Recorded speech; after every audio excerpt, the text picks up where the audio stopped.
Lição 1. 6 de julho de 2025. A igreja que nasceu no Pentecostes. Texto áureo: E todos foram cheios do Espírito Santo e começaram a falar em outras línguas, conforme o Espírito Santo lhes concedia que falassem.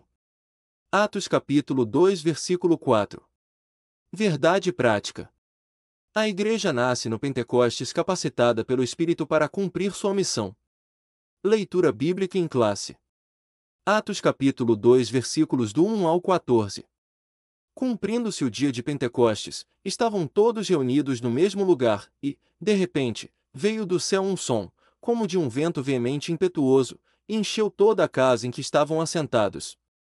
E foram vistas por eles línguas repartidas, como que de fogo, as quais pousaram sobre cada um deles.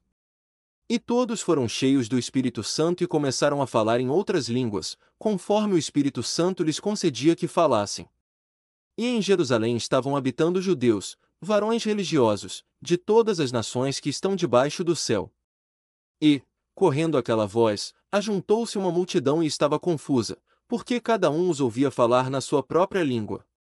E todos pasmavam e se maravilhavam, dizendo uns aos outros: Pois que não são galileus todos esses homens que estão falando? Como, pois, os ouvimos, cada um, na nossa própria língua em que somos nascidos? Partos e medos, elamitas e os que habitam na Mesopotâmia, e Judéia, e Capadócia, e Ponto, e Ásia, e Frígia, e Panfilha, Egito e partes da Líbia, junto a Cirene, e forasteiros romanos, tanto judeus como prosélitos, e cretenses, e árabes, todos os temos ouvido em nossas próprias línguas falar das grandezas de Deus. E todos se maravilhavam e estavam suspensos, dizendo uns para os outros: Que quer isto dizer? E outros, zombando, diziam: Estão cheios de mosto. Pedro, porém, pondo-se em pé com os 11, levantou a voz e disse-lhes: Varões judeus e todos os que habitais em Jerusalém, seja-vos isto notório, e escutai as minhas palavras. Comentário. Introdução. A igreja nasceu no dia de Pentecostes. Esse evento marcou o início de uma nova era, a Era da Igreja. O Pentecostes era uma das festas mais importantes dos judeus e acontecia 50 dias depois da Páscoa. Foi nesse dia especial que Deus derramou o Espírito Santo sobre todos os discípulos, batizando-os. O derramamento do Espírito no Pentecostes marca o início da igreja como uma comunidade de profetas, como foi profetizado por Joel. No livro de Atos, Lucas ensina que esse acontecimento tinha um significado especial para o fim dos tempos, pois já havia sido anunciado pelos profetas do Antigo Testamento. Além disso, o Pentecostes foi uma prova clara de que Jesus havia ressuscitado. O propósito desse derramamento do Espírito Santo foi dar poder à igreja para testemunhar de Cristo ao mundo e levá-la à verdadeira adoração. Isso é o que veremos nesta lição. Palavra-chave: Pentecostes. E a natureza do Pentecostes bíblico. 1. De natureza divina. Lucas relata que, por ocasião do derramamento do Espírito no dia de Pentecostes, foi ouvido do céu um som, como de um vento veemente e impetuoso, que encheu toda a casa em que estavam assentados e que foram vistas por eles línguas repartidas, como que de fogo. Os estudiosos da Bíblia explicam que esses sinais são manifestações da presença de Deus, chamadas de teofanias. Isso significa que Deus se revelou de maneira visível e audível, assim como fez no Monte Sinai, quando entregou a lei a Moisés. Naquela ocasião, houve trovões, relâmpagos e um som forte, e o povo ouviu a voz de Deus e viu um grande fogo. Moisés depois lembrou ao povo desse momento, dizendo: Desde os céus te fez ouvir a sua voz, para te ensinar, e sobre a terra te mostrou o seu grande fogo, e ouviste as suas palavras do meio do fogo. 2. Um evento paralelo ao Sinai. Assim como no Sinai, onde a presença de Deus se tornou real, como uma das experiências mais marcantes na história do antigo povo de Deus, de uma forma muito mais gloriosa e profunda, o Pentecostes marcou o encontro do Espírito de Deus com a Igreja. Pentecostes, portanto, é a experiência do Espírito Santo. Lá no Sinai, a letra da lei foi escrita em tábuas de pedras; aqui, no Pentecostes, a palavra de Deus foi escrita nos corações. 3. Centrado em Cristo e nos tempos finais. Na sua pregação no dia de Pentecostes, Pedro deixou claro que esse evento estava totalmente ligado a Jesus. Ele mostrou que o derramamento do Espírito Santo estava diretamente relacionado à morte, ressurreição e ascensão de Cristo. Isso significa que, embora o Pentecostes seja uma manifestação do Espírito Santo, ele também é cristocêntrico, ou seja, tem Cristo como seu centro. Sem a cruz de Cristo, o Pentecostes perderia seu verdadeiro significado, pois não há Pentecostes sem a cruz. Além disso, Pedro explicou que o Pentecostes foi o cumprimento da profecia de Joel, que anunciava que Deus derramaria o seu Espírito sobre toda a humanidade.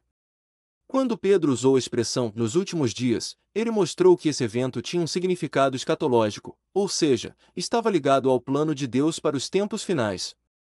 Segunda, o propósito do Pentecostes bíblico.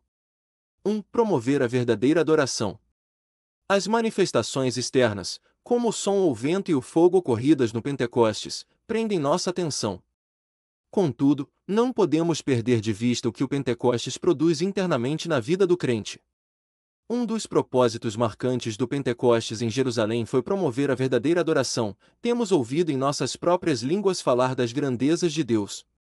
Logo, o Pentecostes que não adora não é bíblico. De fato, quando os gentios experimentaram o Pentecostes, eles também magnificavam a Deus.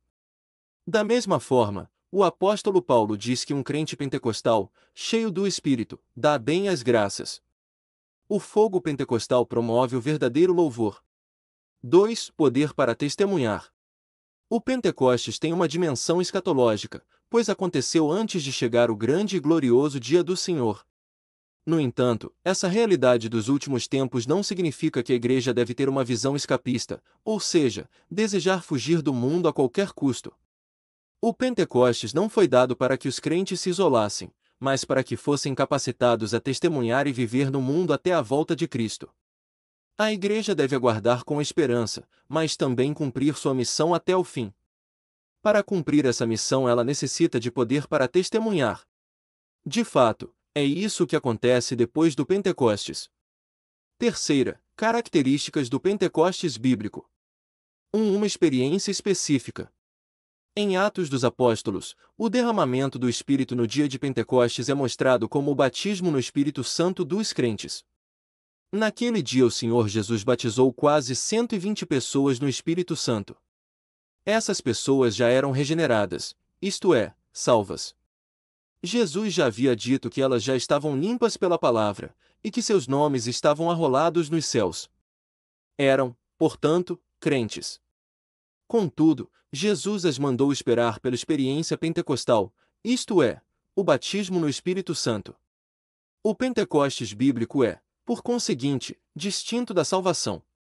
Na verdade, a obra salvífica de Cristo na cruz proveu a bênção pentecostal. O Pentecostes bíblico é, portanto, distinto da salvação. Na verdade, a obra salvífica de Cristo na cruz proveu a bênção pentecostal. 2. Uma experiência definida e contínua. Como resultado do enchimento do Espírito Santo, os crentes começaram a falar em outras línguas, conforme o Espírito Santo lhes concedia que falassem. A Escritura é clara em mostrar que a evidência inicial do batismo pentecostal foi os crentes falarem em outras línguas. Não há dúvidas de que outros resultados ou evidências do batismo no Espírito Santo se seguem. Contudo, foi o falar em línguas, não o sentir uma grande alegria ou mesmo um amor afetuoso demonstrado por eles, que deixou os crentes judeus convencidos de que os gentios haviam recebido o batismo no Espírito Santo. 3. As línguas e o amor. A evidência física inicial ou sinal do batismo no Espírito Santo foi o falar em outras línguas. Não foi uma grande alegria ou um amor afetuoso que evidenciaram o batismo no Espírito Santo. Paulo, por exemplo, disse que o amor de Deus está derramado em nosso coração pelo Espírito Santo que nos foi dado. O apóstolo escreveu para uma igreja pentecostal e o amor aparece aqui não como uma evidência de enchimento, mas de crescimento e maturidade em Cristo. Conclusão. Como vimos, o Pentecostes marcou o início da era da igreja. Jesus, agora glorificado, batizou os crentes no Espírito Santo, e o Espírito Santo os inseriu no corpo de Cristo, que é a igreja, cujo nascedouro foi no Pentecostes. Esse evento é essencial porque mostrou que Deus deseja uma igreja capacitada para cumprir sua missão, que é pregar o Evangelho ao mundo, tanto por palavras quanto por ações. No entanto, essa missão só pode ser realizada com êxito pelo poder do Espírito Santo. Revisando o conteúdo. 1. Quais fenômenos registrados em Atos 2.23 são considerados teofânicos? Um som, como de um vento veemente e impetuoso, e línguas repartidas, como que de fogo. 2. Segundo o apóstolo Pedro, qual profecia do Antigo Testamento se cumpriu no Pentecostes, e como isso demonstra o aspecto escatológico desse evento? Pedro explicou que o Pentecostes foi o cumprimento da profecia de Joel, que anunciava que Deus derramaria o seu Espírito sobre toda a humanidade. 3. Cite um dos propósitos marcantes do Pentecostes em Jerusalém, conforme Atos 2.11. Um dos propósitos marcantes do Pentecoste em Jerusalém foi promover a verdadeira adoração. Temos ouvido em nossas próprias línguas falar das grandezas de Deus. 4. Segundo Atos 1.8, para que a Igreja necessita do poder do Espírito Santo. Para cumprir essa missão ela necessita de poder para testemunhar.